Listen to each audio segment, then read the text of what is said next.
And the last part of this that I want to talk about is maybe the juiciest, and the reason why Eric was in front of the podium today, the combine, the NFL draft, right? Yeah. This to me is Eric's Super Bowl. If you hear about where Eric DeCosta fell in love with football, it's reviewing the draft with his dad as a young kid.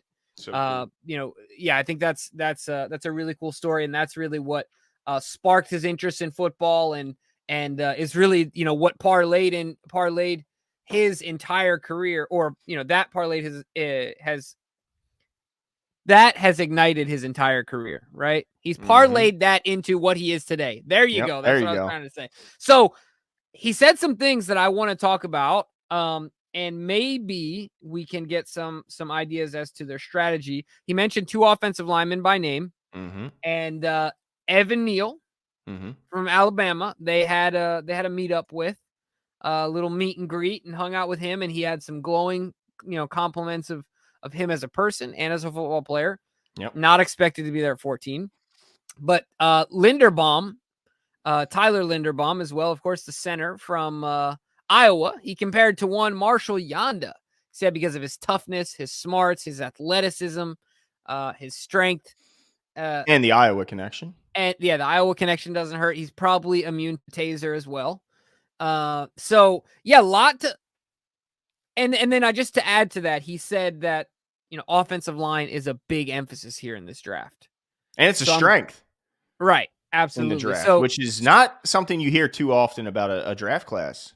Yeah, no, you're absolutely right. So I guess one of the things I would want to ask you, Glenn, before we, keep talking about the draft here, is it safe to say that the Ravens are taking a lineman with their first 2 picks?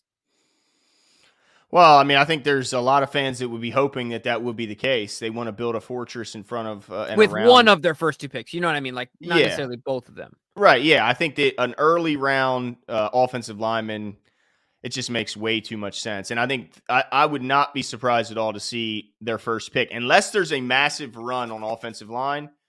I mean, I don't see why they wouldn't take one of these guys. I mean, there very well could be, because this is the first year in a while that we don't see a bunch of quarterbacks at the top, which just sucks. When you got a quarterback, I know, you want to see as many quarterbacks as you can in the top 10. And right now, there's just not a whole lot of buzz. So let's hope for the Zach Wilson, throwing session to ignite somebody's name up the draft boards. What a waste of a pick. Yeah, it's not. It doesn't look good. But the fact, let me understand. Like, what's the point of having, like, you're limited in your time? Eric talked about what's great about the combine is your access to the players. You just don't have that anywhere else, where all the guys are in one spot and you can talk to them and gauge reactions and get a little feeling of their temperament, their personality, all that stuff. What's the point in wasting that vast, that super important time, that small amount of time, with going to having a meal with a guy who's expected to go top 5, unless there's a chance that you might be willing to make a move. So you're saying what's the point? I mean, I get due diligence and all, but that's like, are they going to take Trevor Lawrence out to dinner last year? Right. And so there's got to be 2 things going on. One, the Ravens have to be considering moving up naturally, but they're also, Eric has to believe. So, like, people are saying Neal goes in the top 5. Yep. I highly doubt Eric moves up 9 picks. Right. Because to move up 9 picks, you have to give up so much. So Eric also has to believe that a few quarterbacks will fall in there. You know what I mean? That there'll be some bonehead picks, and Neal finds his way to 10, 11. You know what I mean? He starts, but I think if you get him to 10, I can see Eric doing something at 10. Oh yeah. Right. But you're right. It's really interesting because that time, I mean, is immensely valuable, like you mentioned, and very limited. Yeah. And so, man, that's a great point. Look, I'm feeling positive about the fact that, I mean, this kid is a monster. Yes. And you're talking about a kid that, and I'm sure that based on Eric's comments, he's probably like, look, coach, or look, Eric, just like they say in Alabama, rent's due every day. I'm all right with playing right tackle. I got to prove my worth every day. Like, not one of those. Man, there seems to be a lot of divas coming out of Oklahoma, right? It certainly looks like it, you know. I mean, you got Big Slow. Yeah. You got Baker, the diva of all divas, and Marquise got a little diva in him. Now, Mark Andrews, Kyler, diva. Mark Andrews, no joke. No problem with Mark Andrews. Dude is a dog. Yes, but, he is. He's everything that was advertised and more. What do you think about Linderbaum? And we kind of touched on this last night, but Eric making comparison to one Marshall Yanda, little bit of a smoke screen there, a little bit of trying to build up his value. Like, do you truly think, based on what we've been able to hear from Draftplex and Eric and other folks about this guy, that if he's there at 14 and we're still picking at 14, that we pull the trigger? I think if he's at 14, I think they go ahead and pull it, because I think that they want Lamar Jackson to feel comfortable in the pocket. And we see the difference of his play when he's comfortable and when he's not comfortable. When he's comfortable, well, last time he was comfortable, he led the league in touchdown passes and was a unanimous MVP. When he's not comfortable, he's still in the MVP race. He's just not as careful with the football, not as confident stepping into his throws.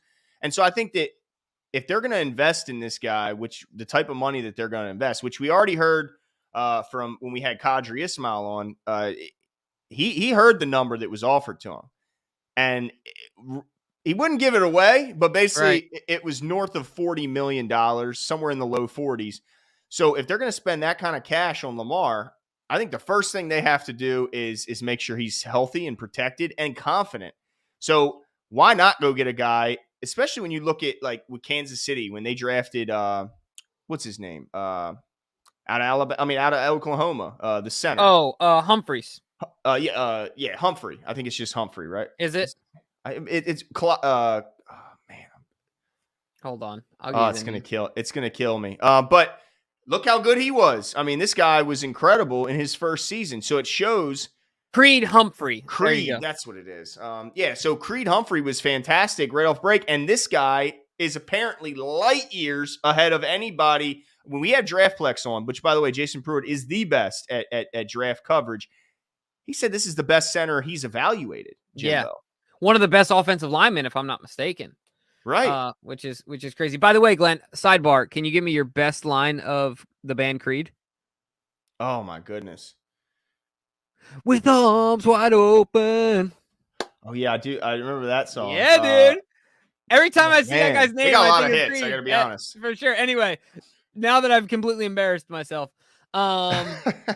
Yes. No, I'm excited about if they get Tyler Linderbaum, that means they think he's the hype that Jason was talking about, because they're not taking a center at 14 unless he is an absolute monster. Yeah, absolutely. And I like this kid. I like that Jason said, look, yeah, people talk about scheme, but you can plug this kid in at any scheme. Mm-hmm. He's he's a great football player. So I'm looking forward to that as well. Any other, we're talking about offensive line. Well, I think the overall strategy. What's your take after the comments today? Yeah, so I thought what was interesting is big thing that they gained from the weekend or the week today at the Combine, or this week at the Combine, is that they can, and this is what he said, they can assess the league value on each player and use it to their advantage. Mm-hmm. And what I think what that means is find out what other teams feel about these guys, find out where other teams rank these guys. And then once you know that knowledge, you can use it to your advantage, much like they did when they got Lamar Jackson. They found out that he was not going to be taken in the first round, but I think they found out that he would have been taken had he made it to the second round. So what did they do? They trade back to the last pick in the first round, and they grab their franchise quarterback. I think that's just one example of the ways that the Ravens use that knowledge of how the league assesses players to their advantage when the draft comes around. Yeah. Sorry. That wasn't due to your comments. It's kind of late. We're recording late, ladies and gentlemen. Yes. But Eric is the value piece. I have a lot of faith in Eric in assessing the value of a player and where they should be drafted. Yeah. I have a lot of faith in him. Now, he picked Marquise Brown over DK Metcalf, but we all make mistakes, right? So, oh, man, I tell you what, though, Glenn, I'm pretty convinced that they move up in the first round. And I'm also convinced that they use some of that ammunition from the fourth round to do so. I don't think there's any way that they hold on to 5 fourth-round picks. It's insane. Because we had Ing Raven on last night. One of the things I very much agree with him on is that this year of all years, it is about quality. Mm-hmm. We've got to find a few guys that really make an impact and make big plays and big moments. Because when you think about the old Ravens, big plays and big moments, even in division games when the Browns were terrible, and somehow it comes down to the last drive, Nada, Suggs, the list goes, Ray, the list goes on, Reed, a big play is made, right? And I felt like we were missing that. Now, Peters was out. Anquan Bolden, I mean. Right, exactly. I mean, so my point is that we've got to find that impact guy, more than one ideally, and I think that they move up to do it. That's why not, right? To feel. Yeah. Why not? I mean, why else compile the picks? Exactly. To get a bunch of depth? Exactly. Yeah, we need starters at multiple important positions. I mean, pass rush being a big one, offensive line being a big one. And then in the secondary, I mean, he talked about, offensive line will be a point of emphasis this offseason, and so will secondary, which is interesting. Because, when you look at it from the outside. Kyle Hamilton, they move up for Well, it's like draft, like, Jason said, unless you're moving to the top 3, you ain't getting Kyle Hamilton because he's just that special. And like you mentioned, I don't see him going up that high, but that would be a guy can dream though, right? Yeah, that would be exciting. I mean, look, they tried to do it when Jalen Ramsey came out, but they just couldn't come to an agreement with the Jags that made sense for both, and end up getting Ronnie Stanley actually in that draft. And I mean, that worked out pretty well. Right now, it's not looking great because of the injury, but he was the All-Pro in 2019. Plus, Marlon's better, so. There you go. Exactly. There you go. We'll take Marlon. That's our guy. And then, so the secondary is an interesting one because from the outside, you go, well, yeah, they need a free safety.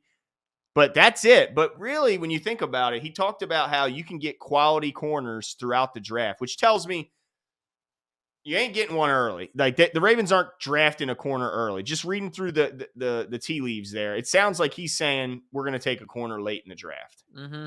I mean, that's just what I hear. A guy that, Jason talked about last night who's got surprising speed, length, and maybe finds his way moving up the board a little bit.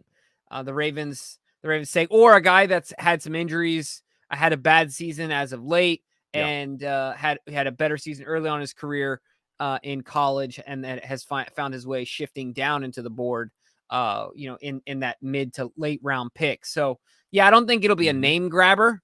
Right. Attention grabber, if you will. But, but it could be like an Anthony Averett type guy where it was a later pick, but, man, how valuable was that guy this year especially? Yeah, absolutely. So you just never know. One thing we do know, and I think it's important to remember, you brought this up before the show started, Eric DeCosta seems to be getting better and better and better every year as a drafter, as a GM, right? Like he's obviously been intimately involved in the entire process, but as the GM and throughout the draft process, being the driver, I think he's getting better. And so I'm excited to see what he does, man. Yeah, and the one thing he did say, which this is really what drives the Ravens, is you have to have conviction in the work you put in on that player. And so if you draft a guy, say like a Brandon Stevens, and everybody's going, they're flipping through their books trying to find out who the heck this guy is. A running back. Exactly. But they had conviction in their selection, and boy, did that pay off. I mean, Brandon Stevens was huge for the Ravens defense. Now, he had some growing pains, but I mean, I think they're happy with the pick there, and they're excited to see what he's got. So I think that's the big thing. Have conviction on your pick, and don't. So like when you're watching the draft, guys, don't just say, well, ESPN had him ranked as a 4th rounder, and we took him in the 3rd. That's a trash pick. Every single list is going to be different, especially when you get to the mid and late rounds. Maybe there's definitely some overlap in the 1st round. Yeah. No, I was going to say, just remember that Mike Mayock and Chucky used to be those people on ESPN and NFL Network ranking, guys in the draft, right? Yep. And there were terrible drafters in real life. Yeah. So I mean, they got some players, but overall, terrible. Yeah. So I mean, yeah. Anyway, especially in the first round, man. You talk about the later rounds, sure, but first round. I mean, they got Crosby in like the 4th. That was a nice one. That was a nice one. But I mean, Cleveland Farrell, hot garbage, what a stinker. And then he can't even stay in the rotation. No, absolutely not. He can't. He can't break 4th the overall. What? Crazy, and yeah. So it's not as easy as you think, but they did have conviction in that pick. That's for sure. Don't get nervous because I'm here now.